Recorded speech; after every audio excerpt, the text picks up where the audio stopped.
So 20 years in radio, it all paid off. And here I am this evening, and you can hear me. That's good. So just by way of background, I'm in Jacksonville, Florida, started a home inspection company here in 1994. Prior to that, I grew up in New Jersey, born in 55, so I'm only 70, significantly younger than Hollis. But got out of New Jersey, went off to Naval Academy, graduated from there. I was a Navy pilot. That's how I got to Jacksonville, Florida. And I retired in 94 with nothing to do, meaning I had never been on a job interview, never did a resume. I got out of high school, went to Naval Academy, I was in the Navy, and that was it. During the time on active duty, I got a little bit involved in real estate. I started building houses as an owner builder, then ended up as a contractor. Along the way, got a real estate license, a lot of things in real estate. So in 94, realizing I was unemployed and 39 years old at the time, allegedly retired from one thing, I had to do something, decided that would be home inspecting. And in 1994 in Jacksonville, Florida, some of you guys have been at it longer than I had, but there were only 9 home inspectors in the phone book. I became number 10. Scroll ahead till 3 years ago, my wife and I were fortunate to be able to sell the company. And it's interesting, going back to that time of me being home inspector number 10 in town, at that time, every home inspector was a sole practitioner, chucking his truck, one guy doing good. 30 years later, 7 of those companies no longer exist. The people just shut off their phone and went away. They were good people, made nice livings in their business, but essentially had nothing to show for it at the end. 2 of those businesses are still actively in business, and I'm the only one to my knowledge that was able to sell the business. So since I sold 3 years ago, I've been very, very involved with a group called Launchpad. You may have heard of them. They own my old company. And in these past 3 years, Launchpad has gone on and acquired about 20 other companies. They're presently doing a little over $1 million a week in home inspections. It's remarkable. When I look back to 1994, no one dreamed, hardly $1 million a year seemed impossible. Here doing $1 million a week. We've closed on 3 companies just in the last month. So I'm very, very involved in having conversations with folks just like us who are trying to figure out, yeah, I've been doing this for some amount of time and I'm ready to do a different thing. And what do I do next? I've had about 50 of those conversations. 20 of those have resulted in companies that were acquired by Launchpad. Another 2 or 3 ended up acquired by others. About half a dozen or dozen of those are in line for our beginning of 2016. And some made the decision that they wanted to keep on doing what they're doing. So there's no wrong answer that you could make about what to do with your business as long as it's a right answer. I got a group of slides I'm going to try to show you just to give you a real quick overview of things that I call points to ponder in order to exit your business on your terms and your timeline. The only reason I'm sharing those is to give you some points to ponder, and then it might help and ask whatever question you may have. I'm not afraid of any question. If you ask me a question that hasn't been asked before because it was, too scary or somebody didn't ask it, I'll have Hollis send you $1 or something. But if it's on your mind, it's important to me to make the effort to address it. Hollis, I can see you. Do you see my slides up there? I just want to know. I see your slides and I see your face. But before you go on, you heard what I said earlier, but not everybody did. So let me just explain that real quickly. We're changing the way we do things. In the past, we've asked people to put your question in the chat. What I'd rather we do is please go ahead and turn on your cameras if you want to, and mute your mics. And then if you have a question, turn on your mic and raise your hand. You see the raise hand feature down there? Raise your hand just like I'm doing right now. See, you click that thing, you can raise your hand, and we'll keep an eye out for people with their hands raised. So have your mic on and your hand up if you have a question, and then wait to be called on. Don't interrupt anybody. But mute your mic until you're ready to talk. If you have a question, turn on your mic, raise your hand, wait to be called on, and and then go ahead and pose your question. So Wally, you're okay with taking questions while you're speaking? Yeah, I'm fine with that. Just Okay. raise your hand so I can see it. Okay. And yeah, I'm gonna put my hand down. okay. So Okay. off we go. All right. So the truth of it is, everybody exits their business. The only question is, are you exiting by design or you're exiting by default?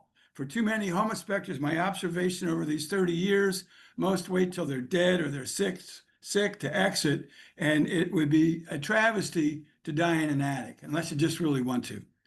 I think it's important that we have honest conversations. Many of us have worked a decade or 2 decades or 3 decades in the home inspection business to attempt to monetize it on the way out, whether that's right now or at some point in the future. My man Gary Keller from Keller Williams says the purpose of business is to fund the perfect life. For the majority of us, the home inspection business has provided us a good living along the way.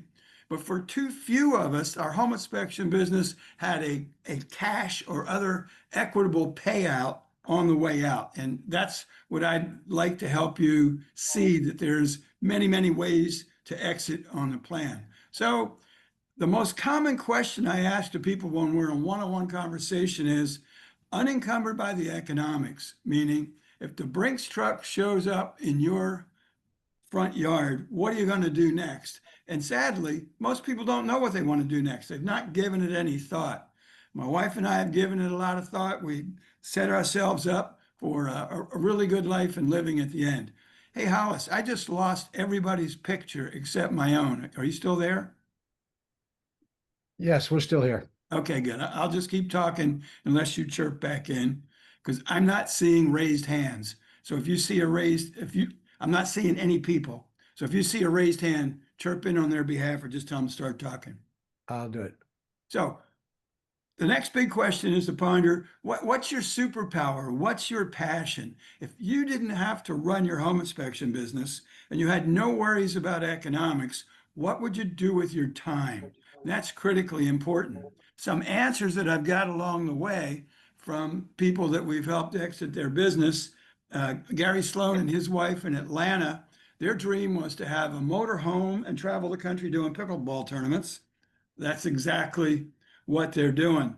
My man, Nick Muma down in Austin, he used to be a motorcycle race guy, off-road guy, and he's now working for Ford Motor Company, teaching off-road driving to people that buy new Broncos. So my question for you, not that you need to answer it to me, but for yourself is, what would you just love to be doing, and how can you position yourself to do it? The other thing I've learned in these 50 conversations, a heck of a lot of home inspectors have made a very, very nice living, but they spent it all. They've got no money. They didn't really prepare. They didn't use the great incomes that many of us have earned to leverage that for rental properties or set up 401ks and IRAs and other investments. And if you've not done those things for yourself yet, it's really time to start. And by the way, it's never too late. That's Empower. That's a product I love. So what is your ideal timeline? So if today isn't the day that you dream or desire to exit, when is it?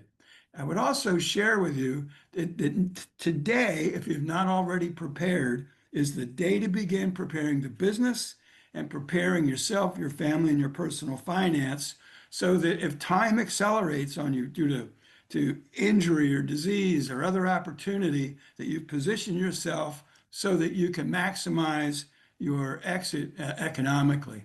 What do you actually want to sell? It's interesting, having talked to so many businesses now, including the experience of my own. Do you own the building in? Do you want to save the building? Do you want to sell the building? Do you have ancillary business?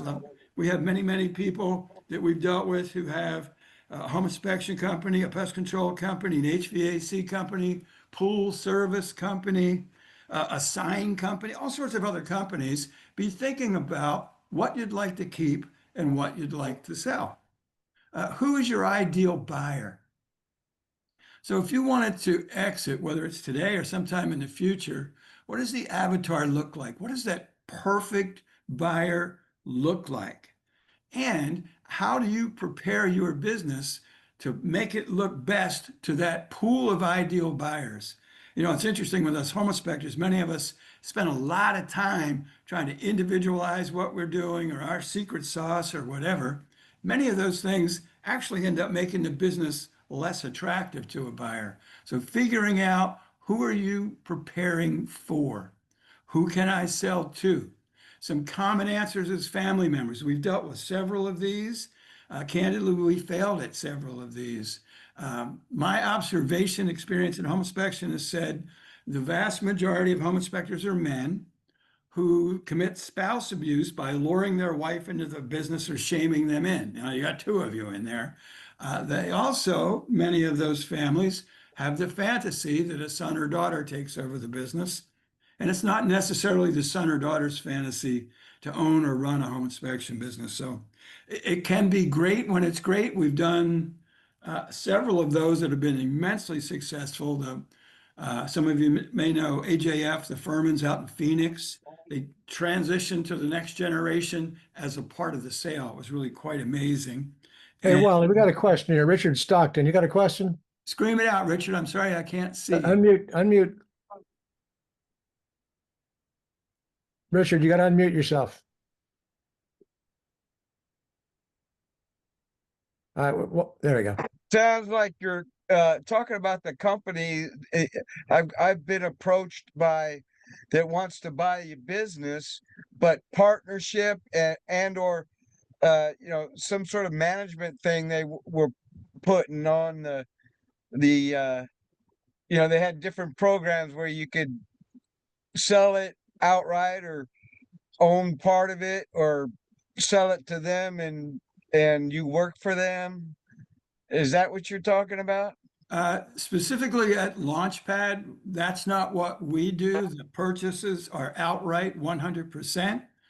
In some cases, the owner and or family members choose to stay on in various roles. In virtually every case, we want every employee to stay on. So I don't know the specific company that you're familiar with. To be candid, really candid, I don't know of another national home buyer in the whole country aside from Launchpad. I've been approached, like many of us been approached over the years, by dozens of different brokers and alleged people who are doing this and that. I don't know the specifics. If you share the company, I'm happy to acknowledge if I'm aware of it, but I don't know that. It's Right.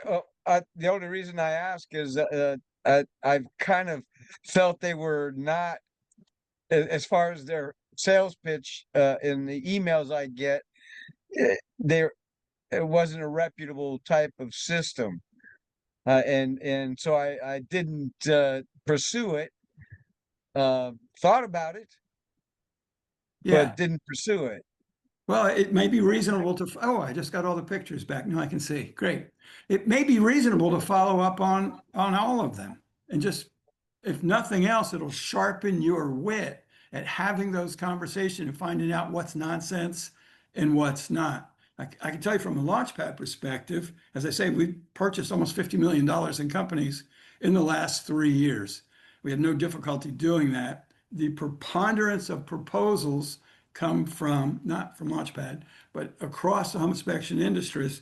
The first and foremost is business brokers who want to list your business. The next is people kind of fishing to see what's out there. But it's always worth checking out. So Nick Stanisic, what have you got there, bud? Turn your mic on. Can you hear me? Yes. Yes, Nick, go ahead. So I'm my own guy. I'm sole proprietor. Who's going to buy my business?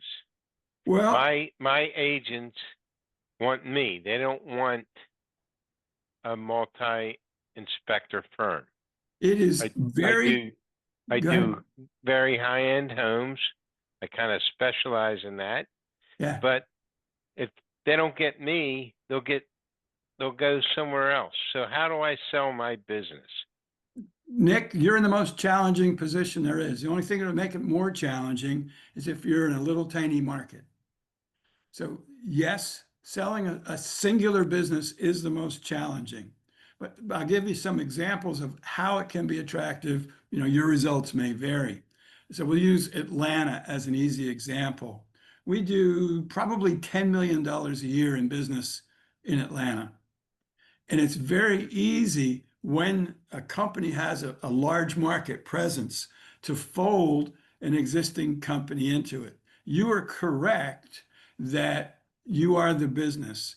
Historically, in a one-person business that transitions, only 20 or 30% of the business is maintained. The rest goes away, much like Nick is saying. If you're strategic and you start planning for that a year or so ahead of time, maybe you're able to transition a lot of those relationships and bring up the value. But Nick, you're completely right. It's a I mean, challenge. I understand. Listen, I respect your service, and I appreciate your service with the Naval Academy, and you went from the Naval Academy.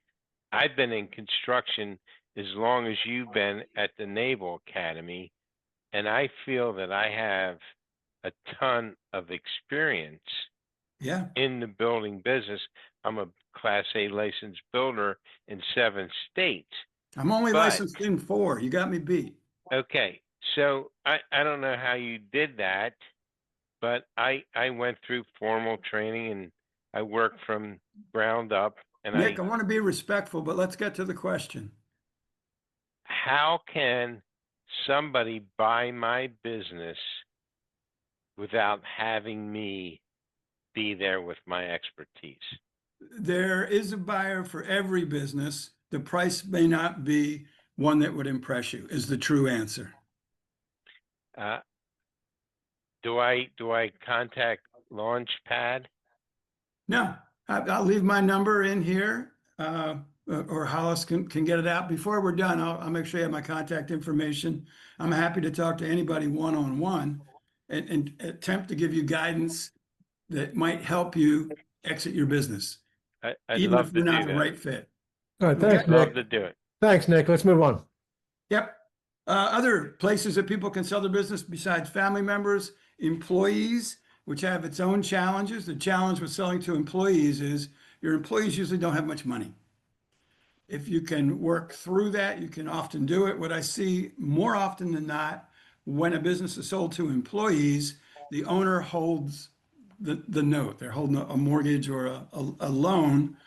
Again, I've seen that work out okay, and I'm aware of multiple cases where it's ended in bankruptcy and nobody got paid and everybody was in pain. So you got to be sure a really good employee buyout is funded by someone other than you as the owner of the business. And lastly is an external type buyer. We'll talk a little bit about that. Question I get often asked most often, usually the first question people ask is, how much is my business worth? That's a really difficult answer. It varies very much with the size of the market that you're in. So a business in Houston, Texas would be worth considerably more than one in Podunk, Wyoming. The reason for that is a strategic buyer who wants to buy your business is buying it more often than not to grow it. So there's more value in large markets than small markets. And then there's more value in large businesses than small businesses. As a general rule, once the businesses reach about $1 million in gross revenue, we're seeing total compensation packages at or above that number. As the businesses are below $500,000, we start to see smaller multiples of that. And so much of it depends on what's remaining in the business. If you're the only person in the business and you want to depart, that is the least valuable position. If you're in a situation where you've got 5 people or 10 people or 20 people, I think the biggest company we've brought in had about 40 people, and you haven't done a home inspection in 10 years, that's the most valuable, not only in raw dollars, but as a multiple. But it's really a one-on-one conversation to get a better feel for that. Not all buyers are created equal. Some things to think about. For the small businesses, that is one person, maybe 2 people, A business buyer is who you're looking for. That is a person that's, meaning, when I say who you're looking for, most likely to give you the largest payment. Someone that says, oh man, I see good old Mike Williams there in Virginia. I would just love to own that business and have that business at the size that it is, the way that it is. I want to give Mike money so I can jump into Mike's seat. That would be a business buyer. Next type of buyer we would call a tactical buyer. That's a guy, Mike, I just picked on you because you happen to be on my screen. That's a that's a guy who says, gosh, I'm in Mike Williams' market, and I think I could do a pretty good job of retaining Mike's customer base and roll it into mine. Mike departs, and I'd be willing to pay Mike for that business. That type buyer would likely pay Mike a bit more than the person who wanted to be Mike. Lastly is a strategic buyer. And that's a buyer like Launchpad who's as interested in buying geography as they are in buying a company in an existing market. So using Launchpad because it's an easy example and I can speak to it. We're in 9 states and 13 markets. A new market for us, someplace like Charlotte. It's a top 10 or 20 market in terms of home sales. We're not in that market. A business there would be more valuable than a business in Jacksonville, Florida. It's a bigger market, plus we already have a presence. So we look at those things, but all those factor in. If you have the opportunity to work with a strategic buyer, generally speaking, the strategic buyer has the deepest pockets, has the most flexibility, and has the capability to pay you more than anyone else. There are exceptions to that because there's always people, always, we're always hoping for people to, I guess you'd say, overpay. But those are 3 types of buyers just to be thinking about when you're pondering, who am I trying to make myself attractive to? Who should I be talking to? Some of us have heard of private equity over the years. For decades, private equity didn't exist in the home inspection space. Alex, I see your hand. Go ahead, sir. Yeah, I'm just kind of curious hearing this. Is your the type of company that is driving the small guy out of business? I like to think exactly the opposite. It is my belief after, I started in 94, whatever it is, 30 years in the business, there will always be the sole practitioner. I think it was Nick or one of the fellows was saying earlier, I do high-end homes. Everybody wants me. Everybody loves me. That will always be. There will always be that guy. Always. Especially the guy who's driving very, very high fees, at $1,000 and above, that boutique level of high hands-on service. They will always be there. The idea of driving anybody out of business, I don't believe that's even remotely accurate. I think there are markets that we're in where some people use that as an excuse of why their day isn't going very well. But in a national sense, we're not even 1% of the market, Launchpad. And in the markets where we're strongest, we're maybe 20, 25% at the most. So there's plenty of room for everyone. Though it may take a different form. We're seeing lots more consolidation. Even if that's 2 or 3 good buddies consolidating to be more efficient and more profitable. But the idea that, oh, there's private equity in the home inspection space now, the goal is to drive out the little guy, not even remotely accurate. It just doesn't factor in. Doesn't factor in. But it's a great question. So, private equity, purchasing companies. How does private equity pay? People may have heard private equity, they see it on the news or some evil thing. The neat thing about private equity, as it relates to crafting an exit plan, is generally speaking, it's the deepest pockets in town. We've, as I say, purchased over $50 million in companies in the last 3 years. I haven't heard a single one of them complaining about the checks not cashing or the money not showing up. The money's there. It's the first or second most solid thing. You could argue an SBA or a bank loan is as solid, and I would agree with that. But candidly, especially in the smaller companies and the people who are buying them, it's very difficult for those people to qualify for bank or small business loans. So if it came between me holding the note as the former owner or walking away with the cash, I'm a cash kind of guy in that regard. So cash, private equity shows up with cash. Private equity may show up with payments. There's a natural tendency to say, I just want all cash up front. What most people don't realize who've never received a large amount of cash, when the Brinks truck shows up in your driveway and drops off all this cash, there's an IRS truck that follows right behind it and scoops away 20 or 30% of it. So depending on your present personal financial situation, depending on the savvy that you have around managing what for me was a larger sum of money than I ever saw in my life, there's benefit to stretching that out. So just something to think about. And last is equity. In some scenarios, the private equity company may offer you a piece of equity in the greater good. I'm addicted to Shark Tank, and I watch Mark Cuban often ask the question when they get bantering about equity. When they're looking toward acquiring a company, they ask them, they say, Hollis, would you rather own 1% of a grape or 100% of a grape or 1% of a watermelon?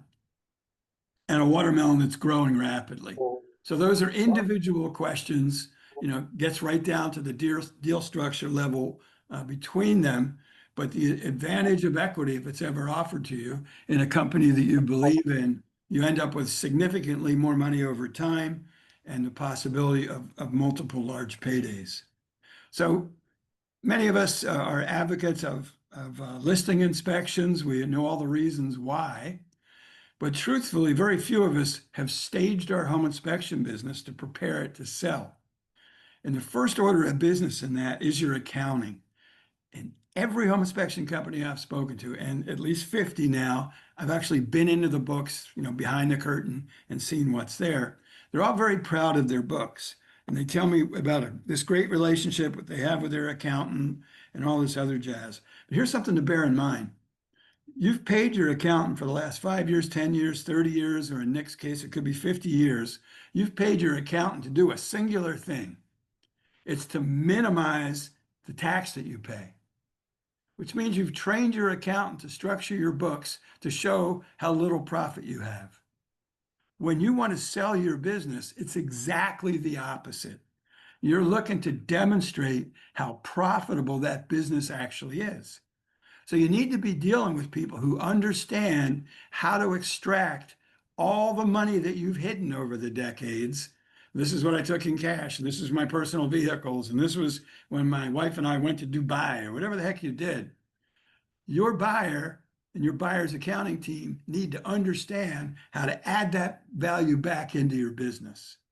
And I've watched a heck of a lot of inspection companies share their unprepared financials with people, and then they're all flustered that they get what they think is a crappy offer.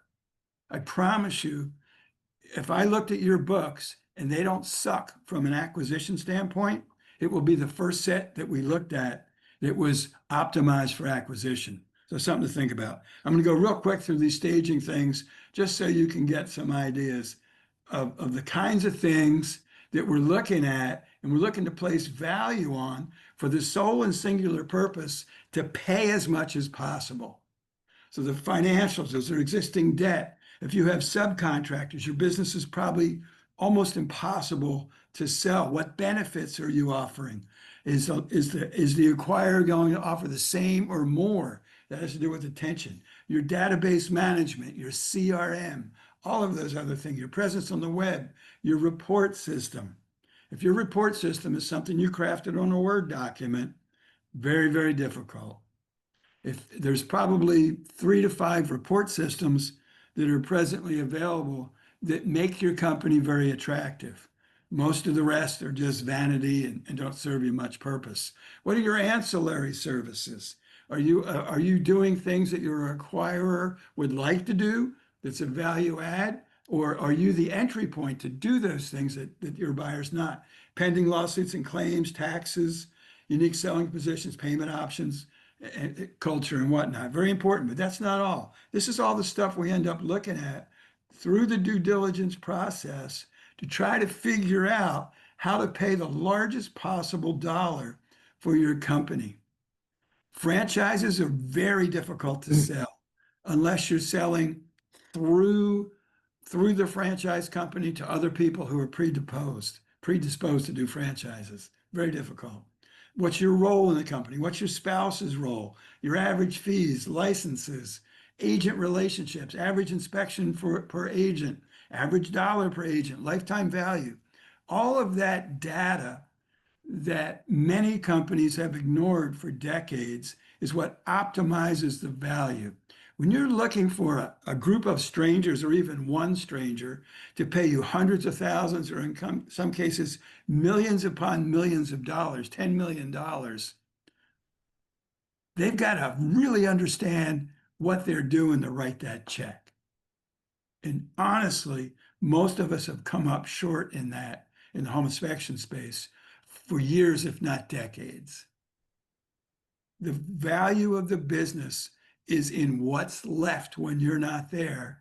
And that buyer's ability, because you've prepared it so well, to step in your shoes and do your business and earn as much or more than you've earned over the years. That's what they're looking to accomplish. So I just wanted to share those as reasonably quick thoughts and then open any and all question or critique, or if you think something's BS, just call it out. It's all fair. Go ahead, Robert. Saw your hand first. Yes, so I do quite a bit of commercial and indoor air quality investigation, mold from a investigation standpoint. Usually they don't know what's going on, and so it's more of a niche area with commercial and residential. So I'm just wondering how that fits into the overall picture. I can speak specific to Launchpad. It fits immensely well. As you've discovered, the commercial fees are about tenfold what they are in the residential.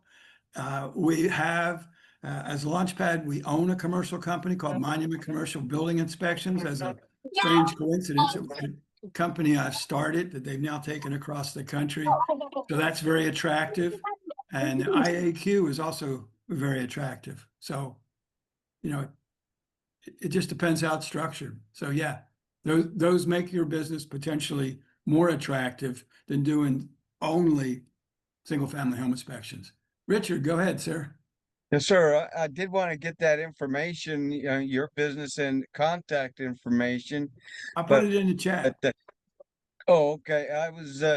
I'm 75 years old and in that process right now, wondering what the heck I'm gonna do. I still got probably about another 50 years going for me, I think, but who knows? But I've been contacted by businesses like yours, and I've just been hesitant about it. And I appreciate you coming on and explaining a lot, because these are the questions I had of what I'm gonna do. So I'm very thankful of that. Thank you. Just to be a turd, me being a turd, there isn't another business like Launchpad. We're the only private equity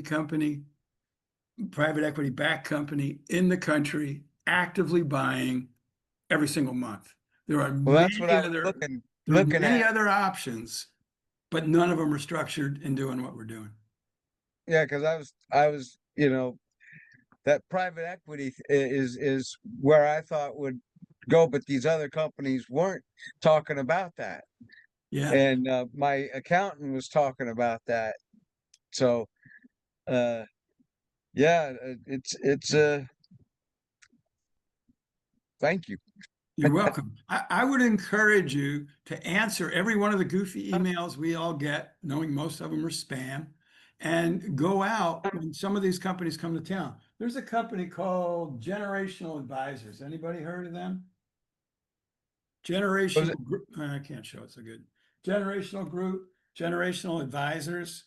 They're actively recruiting home inspection companies to prep for sale and to list for sale. I've been to their symposiums. They give very, very good thought.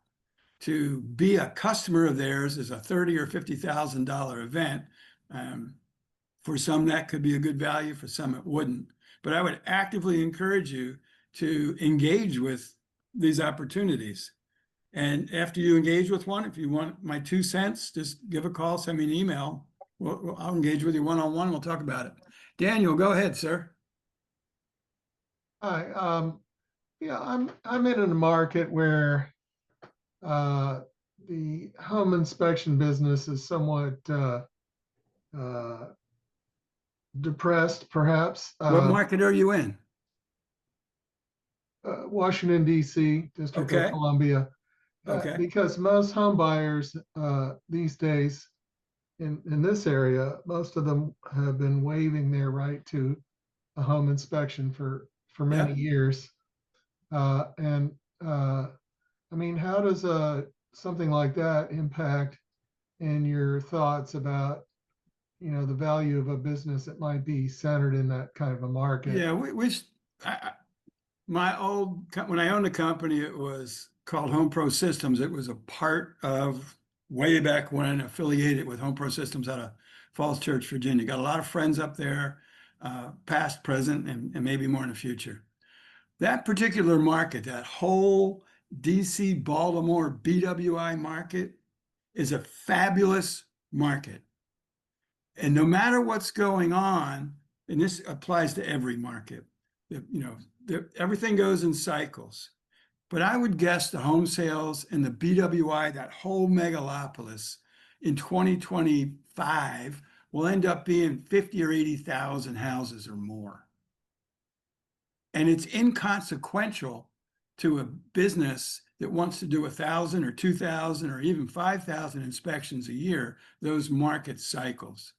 One of the advantages of a group like we've put together is we're growing in every market, regardless of the market, because we have the resource to invest, to do the things to capture the business that's out there. And one of the things we look at is, okay, this individual market is down. Are we growing market share? Are we positioning so that as it has its next upcycle, the growth is crazy? So the last thing that any of us can afford to do is whine about the market. What we have to do, because we can't control it, we have to do the things that we can control to invest, to protect our businesses and grow our businesses. Is my 2 cents. Go ahead, Nick. Can you tell me how many inspections you just quoted for the Washington, D.C. area? I'm guessing the BWI Metro, Baltimore, Washington, all the surrounds that include that is in the 50 or 80,000. Out toward Annapolis and out to Fredericksburg, that's a giant. We would call that an MSA for my media friends, a metropolitan service area. That was a guess. If I'm wrong and it's under 50,000 on all those markets, it's okay. But here's what I know. There's more, if everybody on this call went there, there's more work there than we could do. Let me ask you a question. Sure. In your multi-inspection firm, how many inspections does each inspector do per day? The target is 2. 2 inspections, and then they write their own report, or do you have a bullet point? In our case, the target is 2 a day, and each individual does their own stuff. They're responsible to create the report. So you don't have a program that says it's basically a let me think what I want to say. I can tell you, as of right now, we use Spectora. Every inspector is using Spectora, and that's how they do it. And so all your comments, Inspectora, or like bullet points or whatever that Spectora says, so No, they can sir. write two No. reports every evening. Well, they're not writing them every evening. They're done before they leave. Is that correct? Yep, that's the goal. Well, you Let's say know, we're perfect. I do one inspection a day, That's extraordinary. That's a business choice. and then what I do is Sir, we're not going to have a report writing discussion. Could we keep it to business? well, No, I I'm guess being your truthful. business is different than mine. That's bottom Absolutely. line. Absolutely. Like mine are individual, and it's not bullet points, and Yeah, it's that's my okay. comments. So Wally, we got a comment over in the chat. You see that comment in the chat there about EBITDA? Yeah, what EBITDA multiple does Launchpad typically use? It varies.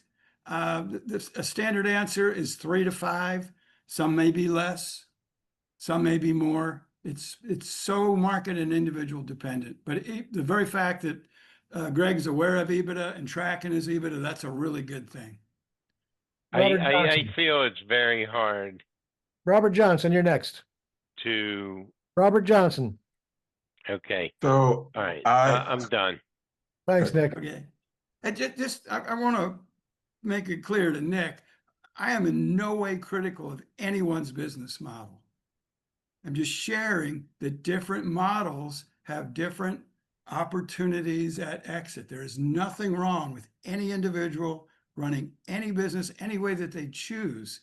And there's a place for every model and every individual in the marketplace. So I totally respect if it's different. I just feel that you don't do your clients' due diligence with a boilerplate inspection report. Sorry. All right. Thanks, Sir, Nick. It's time to move respect on. that opinion. Time to move on. Robert Johnson. so one thing that I wanted to put out there, because the way the discussion is going, that if you don't have a business plan, it's going to be difficult for you to get from point A to point B. So I would encourage anyone who's looking at this, you want to sell, is you need a business plan, because you've got to know how you're going to get to that point. And if what you're doing right now isn't going to get you there, then you need a plan to get you there. So the only way I survived over these very difficult areas, because I'm in the DC metro area, is my plan was always to never be just in home inspections. So from the very beginning, my business plan was to start, get credibility, get into commercial, get into other things, to be able to, because it's always, real estate's always been an up and down. So when it's ups and down, I'm not just down because all I am in is in one thing with home inspection. So you need to take a look at that. And if you don't have a business plan, kind of look it up, see what's a real business plan is, what's involved in it. That's a good start, I think. It's great advice. Regardless of how you model your business or where you're taking it, to have a well-articulated plan is a huge benefit. Frank, go ahead, sir. Unmute. Got to There we unmute, go. Frank. Are we good? Yep. All right. So as long as I don't get sued for mentioning another company's name, I would like to do that. I Do was it. approached by, and they're out of the DC area, Insight Home Inspections. Ever heard of them? I don't know them, but yeah. I'd love to know more. They're well, they're under the Long and Foster umbrella, backed by Warren Buffett, plenty of money there. And their intention was to be the first, not so much a franchise, but almost like a global, be in every state in the union. And they approached me to buy my business, but again, they didn't want to purchase my business. They wanted to bring me on at a very generous salary. I guess, have me merge with them, I guess tap into my clientele base, and who knows what the near future would bring after they have everything they want out of you. And, kind of shied me away. But for somebody just starting out in the business, would have probably been fantastic, but it would have been a step down for me. And again, I'm getting up in years, pushing 70. So, I was looking for something just like this, and just like what you're saying. We're doing 6, 8 inspections a day between me and one other guy. whether it be pre-drywalls, home inspections, commercial, did one today, giant 12,000 square foot furniture company.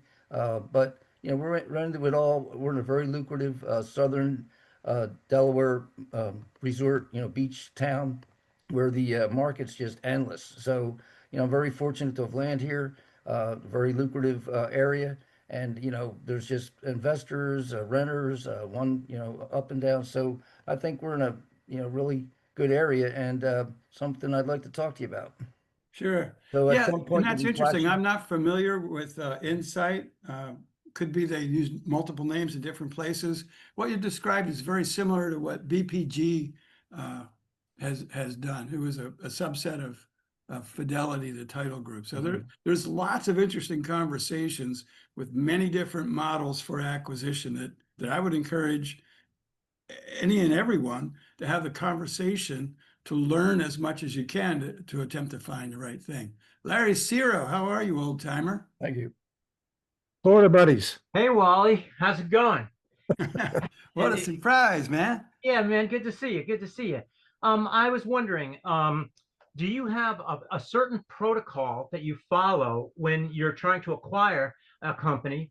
And does that protocol include like a questionnaire or a format that you have the people fill out? And I was wondering if so, if that was something that you could make available to the guys here so that they know how to prepare and what kind of questions are going to be asked so that they can sort of be one step ahead of the game. Yeah. So the answer to that is yes. And I think I cannot release what Launchpad does. That's all one-on-one and NDA stuff. And I don't think anybody wants to get under NDA just to get stuff. But I've got a 10 or 20 page intake sheet that I was using quite candidly for acquisitions prior to Launchpad. But I can, my email's in the chat. Larry, I probably have yours somewhere. But my email's in the chat. If anybody would like to have the intake sheet, just email me and I'll send it to you on a one-on-one. Happy to do it. Where do you live now, Larry? I'm still in Tallahassee. Oh, okay. It said Larry Ciro Mac. I didn't know. Yeah, well, I'm a member of Mac ASHI because it's it's the most functional group around. It's the best ASHI group around. Yeah, Larry is one of the first home inspectors I ever met in 1994 in Florida. We go way back. Yeah. Thanks, Larry. Thank you, Wally. What else we got? Anybody else?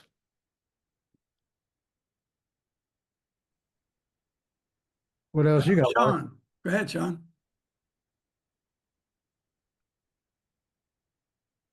Sean, you got to unmute yourself. Oh, there we are.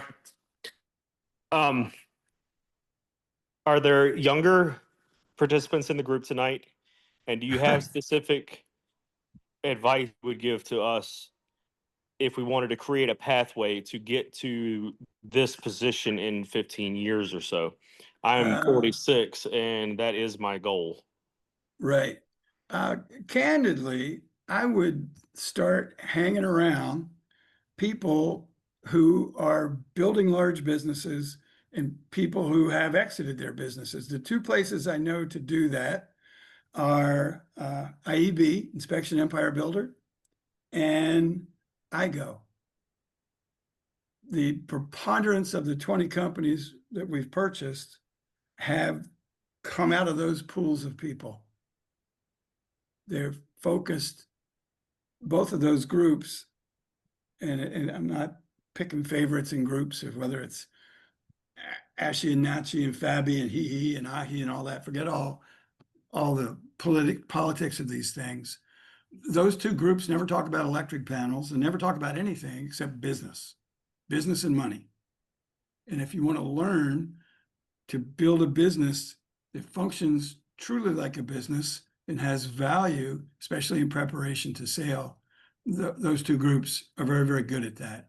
We've purchased, Launchpad's purchased 6 or 8 companies out of both of those organizations for large sums of money. Awesome. Thank you.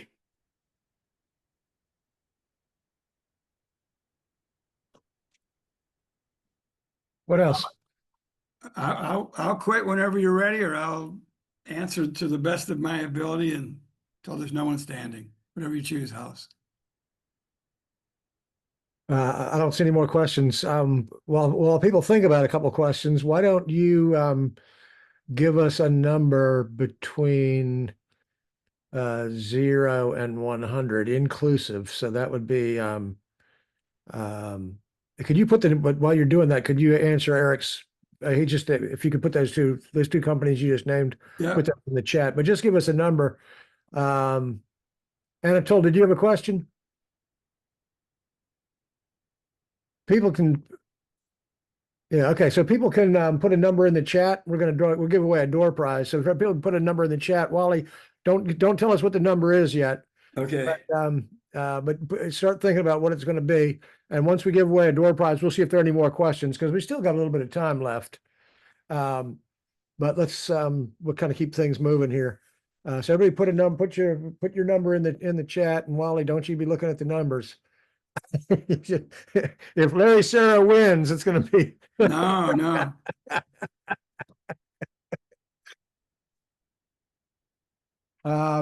But that's been an interesting conversation.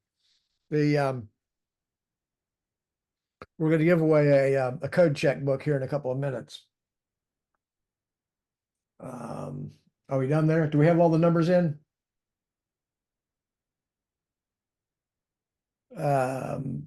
Looks like we do. Oh, we got another one. No, they're still coming in. Let me holler to Amanda real quick. Hey, Amanda.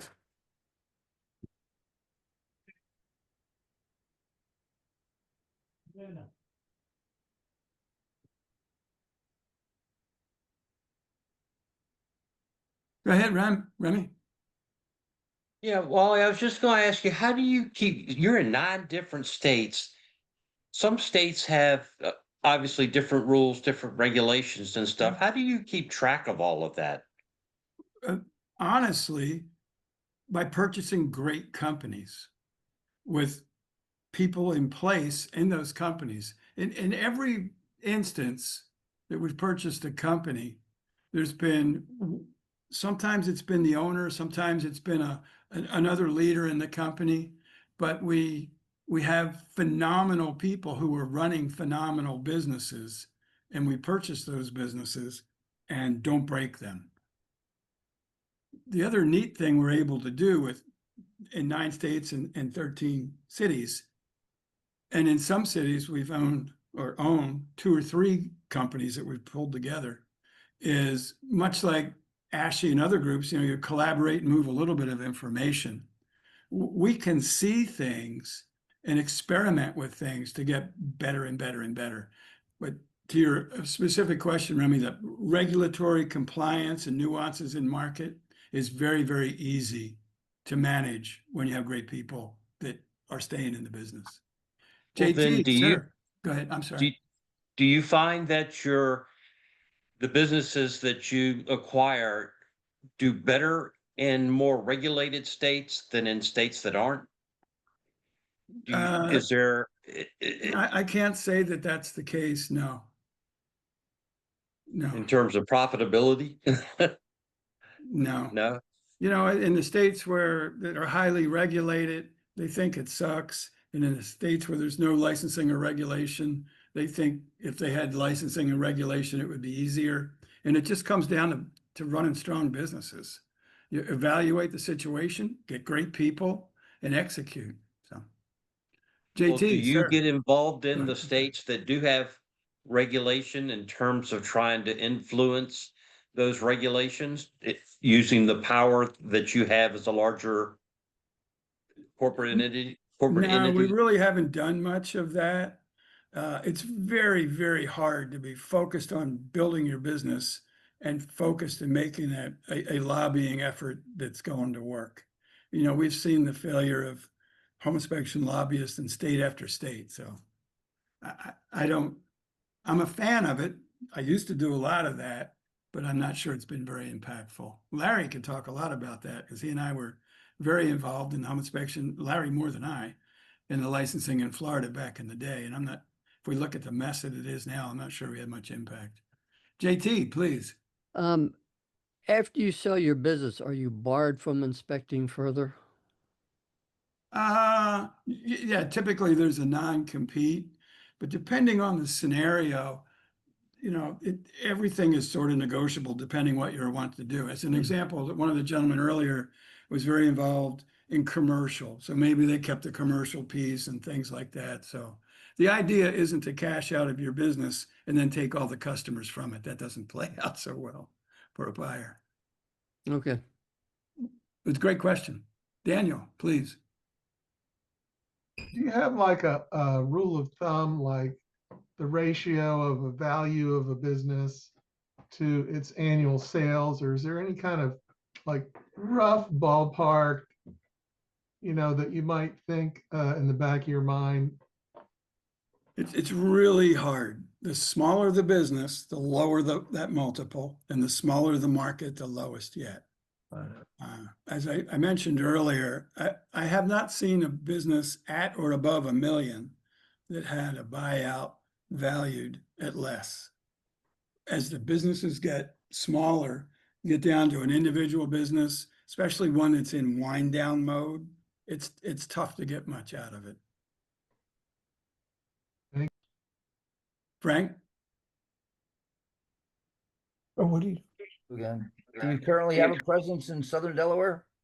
Status? No, Okay, but good. what's his name? Wes Mast is pretty significant, I think, in around Delaware.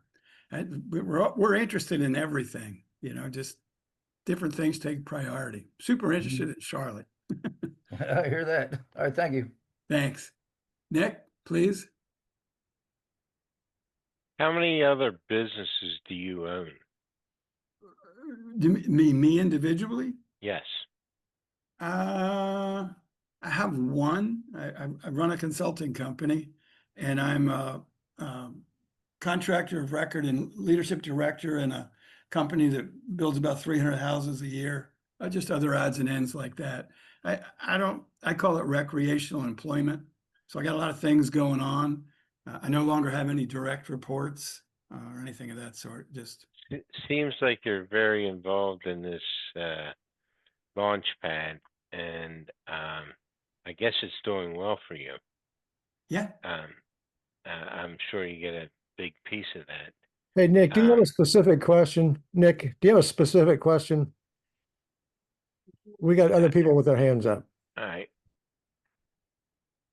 Phil, Good to have go multiple next. streams of income, Nick. Phil Tatro, you're next. I'm good, thank you. Alex, please. Yeah, you're talking like, the money is just flowing. And I guess I would like just to challenge you in your very influential position with these various companies that your organization helps to start and run, to consider giving a small percent of the revenue and challenging those companies to give a small percent of their revenue to support groups that are working at state and regional levels to influence legislation that would be favorable to home inspectors. It seems that one organization that I've involved with is really dependent on as I said earlier, the little guy. And, the little guy is trying to do everything he can for the benefit of all. Yeah. And anyway, I just throw that out as a challenge. I respect that. And again, back to when I was an independent business owner, and Larry and I actually did some of these things together. For 25 straight years, I took busloads to the Capitol to lobby for things. So I understand why that's important.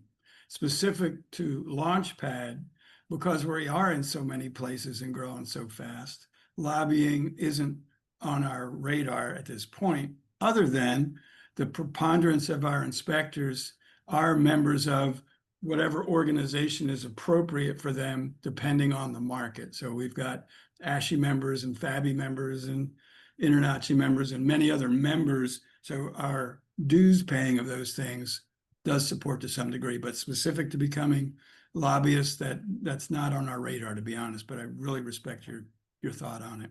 Well, let me follow up on what Alex started there, because I'm familiar with this concept that the multi-inspector firm owners often insulate their employee inspectors from the associations in order to apparently keep them uninformed so that they can feed them the information that they want them to be aware of, rather than have them out there and getting information from the open market.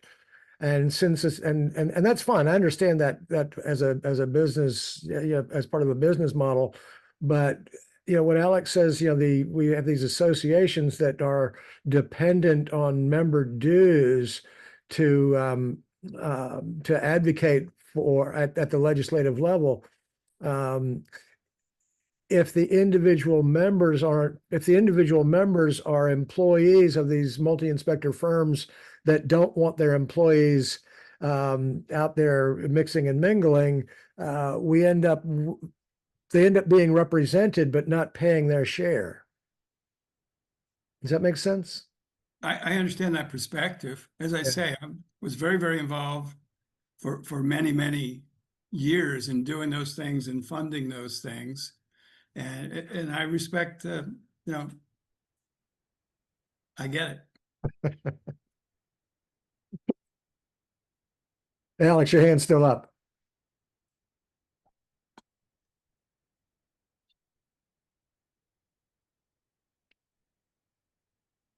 Marlon, what do you got? Unmute. First off, I want to say, Wally, thank you very much for the information. Thanks, Marlon. I don't have as much a question as I have a comment. And the comment I would like to make is I just so happened to decide to go on your website. Just when you say my website, just to be clear, which website were you at? Launchpad. Okay, great. And you've got some companies here that I'm very familiar with. I guess I could say the previous owners of. Yeah. I think that you've done a phenomenal job in targeting some of the top companies in the country. So I want to applaud you on that. Well, thank you. Yeah, there's some unbelievably talented people who've come on board with us through the acquisition process there. But thank you, Marlon. There was another hand, and I'm not seeing it anymore. I did want to share, though. I really respect and appreciate different business models. I attempt to be very transparent and very candid about my experiences individually or what I'm seeing us do at Launchpad. In no way does that mean that any business owner should do what we're doing or I had done. It's just a way of just sharing. That's all there is to it. And if no matter your business model, if you've crafted it and you love it, it's the right one. Different business models have different exit strategies. Some have quite a large number of options and some have lesser. So it isn't about judging your model. It's just about sharing what we're doing so that you can make decisions that are right and best for you individually. That's really all there is to it.